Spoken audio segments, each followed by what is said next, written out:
नमस्कार दोस्तों, स्वागत है आप सभी लोगों का एक बार फिर से बेल पेड़ के पास ऐसा क्या करें महाशिवरात्रि के दिन, जिससे आपकी किस्मत ही बदल जाए। तो आज की जो वीडियो है बहुत ही सुंदर है। इस वीडियो को बिल्कुल भी मिस मत करना, क्योंकि दोस्तों महाशिवरात्रि एक ऐसा पावन पर्व होता है जिसमें मृत्यु लोक में भगवान शंकर जी की आकर के पूजा करने के लिए देवी देवता भी तरसते हैं। भगवान शंकर एकमात्र देवता है जो थोड़ी सी पूजा पाठ से प्रसन्न हो जाता। बेल के पेड़ क्या है? स्कंद पुराण में स्पष्ट लिखे हुए हैं कि बेल की पेड़ एक ऐसा वृक्ष है जो व्यक्ति को अनेक प्रकार के और भी लाभ के साथ साथ कई प्रकार के तांत्रिक शक्ति भी प्रदान करते हैं। और महाशिवरात्रि के दिन बेल के पेड़ जागृत अवस्था में होते हैं। ऐसा क्यों होता है? क्यों जागृत अवस्था में होते हैं, यह भी जानना जरूरी है। तो मैं आप लोगों को बताना चाहूंगा, महाशिवरात्रि के दिन माता पार्वती और भगवान शंकर यह दोनों इस वृक्ष पर निवास करते हैं, इसलिए बेल की पेड़ जागृत अवस्था में होते हैं। भगवान शंकर को बेल के पत्ते क्यों चढ़ाते हैं? क्योंकि दोस्तों भगवान शंकर ने जब विष पान किए तो विष के प्रभाव को दूर करने के लिए देवताओं ने बेल के पत्ते भगवान शंकर जी को खिलाएं। बेल के पत्ते को विष हरने वाला कहे जाते हैं। बेल के वृक्ष को माता लक्ष्मी की स्वरूप कहे जाते हैं। एक श्राप के कारण माता लक्ष्मी को बेल वृक्ष बनना पड़ा था। स्कंद पुराण की कथा भी कहती है कि जो बेल की वृक्ष है यह माता पार्वती के पसीने से उत्पन्न हुआ है। तो इस वीडियो को आपको एक बार ध्यान से सुनना है और ध्यान से देखना है। आज की वीडियो में बताया गया जानकारी आपकी किस्मत को, आपकी जिंदगी को बदल करके रख देगी। दाशास्त्र टीवी एक नो नहीं बल्कि आप सभी दर्शकों का परिवार है। आप जितने भी हमारे दर्शक वीडियो को देख रहे हैं, दर्शक नहीं बल्कि आप सब हमारे परिवार के सदस्य हैं। आज की इस वीडियो में बताए गए जानकारी चाहे आप करें या ना करें, लेकिन नॉलेज रखें। यह जानकारी आपकी किस्मत को, आपके घर परिवार के लोगों की किस्मत को या जीवन में कुछ भी परेशानी हो उसे तत्काल दूर करेंगे और इसी के साथ दोस्तों आपको हर प्रकार की भौतिक सुख भी प्रदान करेगी। देखिए, बेल की जो वृक्ष है देवी मां पार्वती की जागृत स्वरूप है। क्या है? देवी मां पार्वती की जागृत स्वरूप है। और वृक्षों में बेल के वृक्ष को ब्राह्मणी कहा जाता है। ब्राह्मणी मतलब यह माता ब्रह्मचारी का भी स्वरूप कह जाते हैं। और बेल के पौधा सर्वगुण संपन्न होते हैं और सर्व प्रकार के विनाशी भी होते हैं। सर्वगुण संपन्न होने के साथ साथ यह सर्व प्रकार की विनाशी भी होते हैं। सर्वगुण संपन्न कैसे बता दूं? सुनिए, जो बेल के पेड़ है आयुर्वेदिक फायदे पहुंचाते हैं, तंत्र फायदे पहुंचाते हैं, वनस्पति लाभ भी पहुंचाते हैं, इसलिए इसे सर्वगुण संपन्न कहते हैं। और यह सर्व विनाशी क्यों कहते हैं?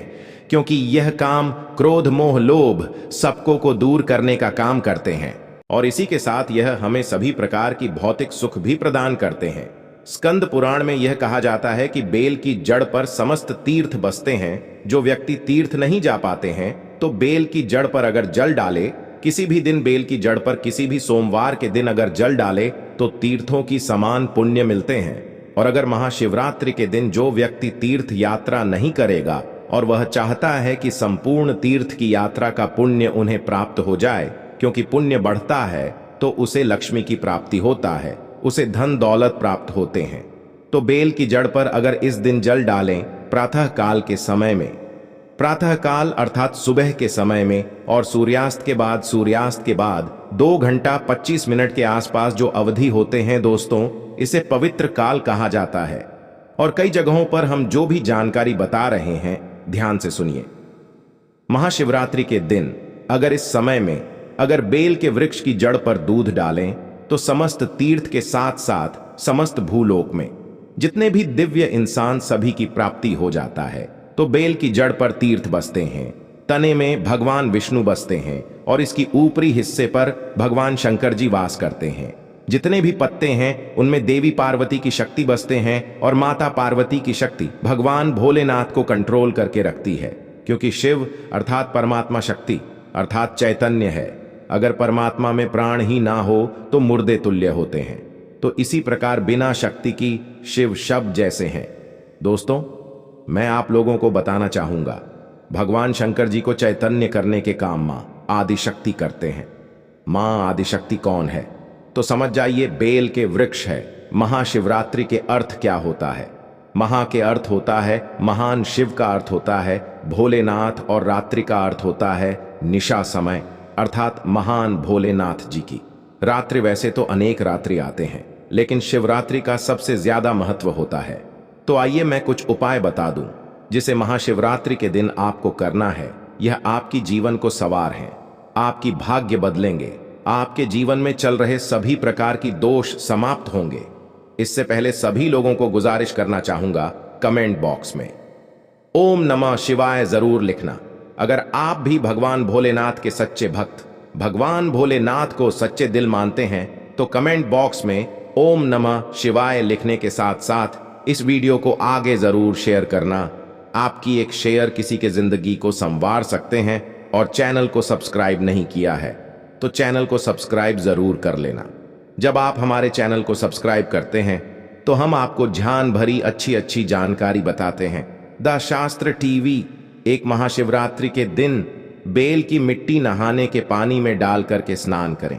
अब ऐसा क्यों करें, थोड़ा सा जान लीजिए। तो बेल के मिट्टी नहाने के पानी में डाल करके स्नान करते हैं। जो जल आपने नहाने के लिए रखे थे, तीर्थ नहीं जा पाते, कोई पवित्र नदी नहीं जा पाते, तो बेल के मिट्टी नहाने के पानी में डाल दीजिए। गंगा जल है तो अति उत्तम है, 1-2 बूंद गंगा जल डाल दीजिए। उसके बाद इस जल से स्नान कर ले। इसका क्या फायदा मिलेंगे, संपूर्ण तीर्थों का पुण्य मिलते हैं। क्योंकि बेल के मिट्टी में, बेल के जड़ में समस्त तीर्थ बसते हैं, तो संपूर्ण तीर्थों का पुण्य प्राप्त होगा। आपको कहीं जाने की जरूरत नहीं है। और अगर आपसे ज्ञानवंत किसी भी प्रकार के पाप हो गए हैं, वह पाप भी मिट जाएंगे। पाप मिटेंगे, दोष मिटेंगे। और माता लक्ष्मी आपसे रोस्ट हो चुकी हैं।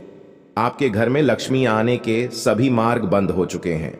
माता लक्ष्मी नहीं आ रहे हैं, तो इस उपाय को करने के बाद धन लक्ष्मी दौड़ी चले आएगी। आपकी घर में धन दौलत का तेजी से बढ़ोतरी होगा। और इस उपाय को करने के बाद बेल की मिट्टी जल में डाल करके स्नान करते हैं, तो शनि दोष, राहु दोष, केतु दोष तथा बुध दशा जो शुक्र के दोष है वह समाप्त होंगे। स्वाभाविक जीवन में जो परेशानी आ रहे हैं वह भी दूर होंगे।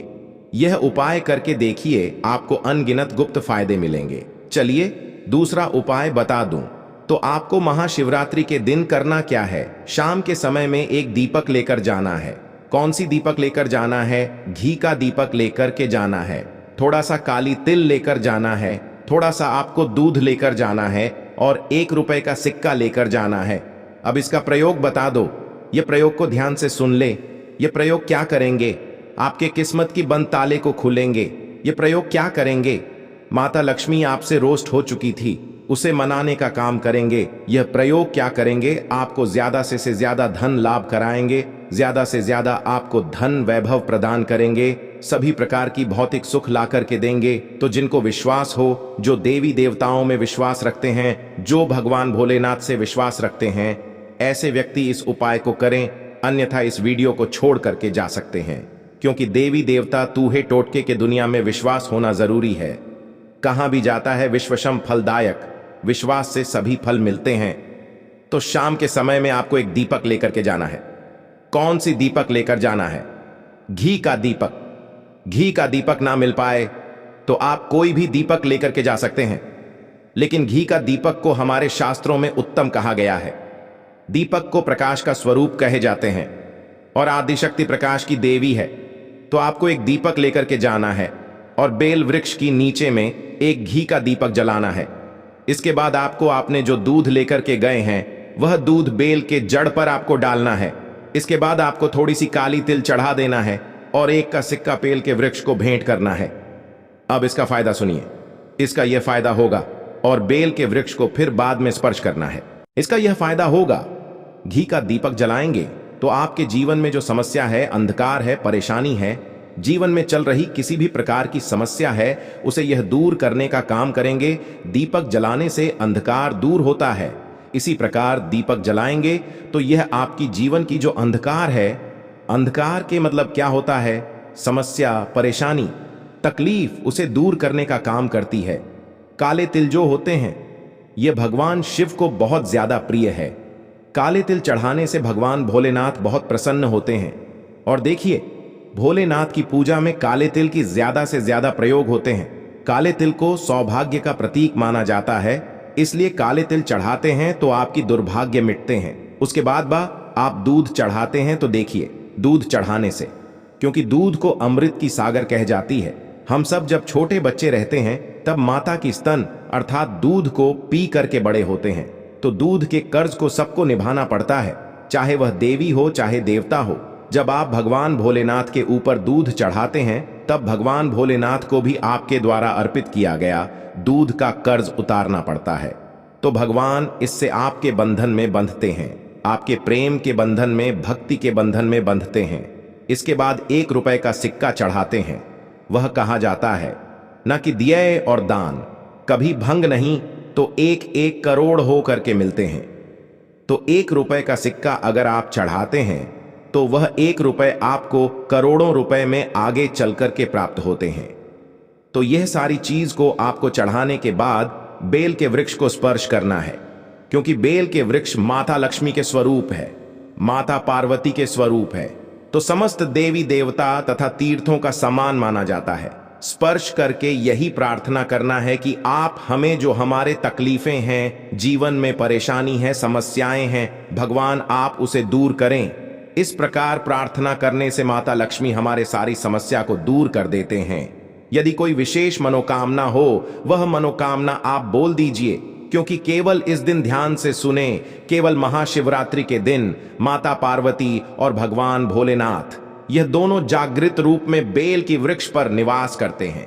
यकीन मानिए, बेल की वृक्ष कोई साधारण वृक्ष नहीं है, यह माता पार्वती तथा भगवान भोलेनाथ यह बेल की वृक्ष पर वास करते हैं। तो जो भी इस दिन प्रार्थना करके मनोकामना बोलेंगे वह मनोकामना शीघ्र पूर्ण होती है।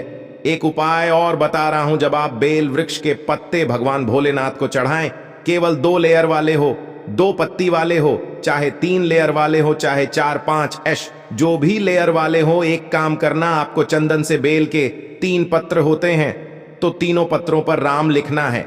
5 पत्र हैं तो 5 पत्रों पर राम लिख करके भगवान भोलेनाथ को इच्छा बोल करके चढ़ाई। अगर 108 बेल पत्र चढ़ा दे तो सभी प्रकार की मनोकामना पूर्ण होगी। ब्रह्मांड की कोई भी शक्ति, कोई भी जो देवी देवता है, आपकी मनोकामना को पूर्ण होने से नहीं रोक पाएंगे। यह जबरदस्त पावरफुल उपाय है। इससे भगवान भोलेनाथ बहुत प्रसन्न होते हैं, क्योंकि भगवान भोलेनाथ की इष्ट राम जी है। राम लिख करके बेल के पत्र चढ़ाते हैं तो भगवान शंकर बहुत प्रसन्न होते हैं।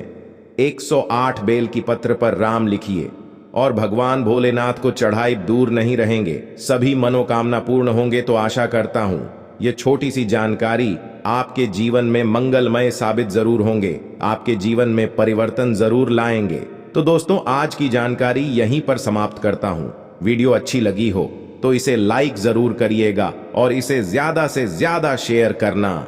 आपकी एक शेयर किसी के जीवन को संवार सकते हैं। वीडियो देखने के लिए धन्यवाद। ओम नमः शिवाय। हर हर महादेव दोस्तों।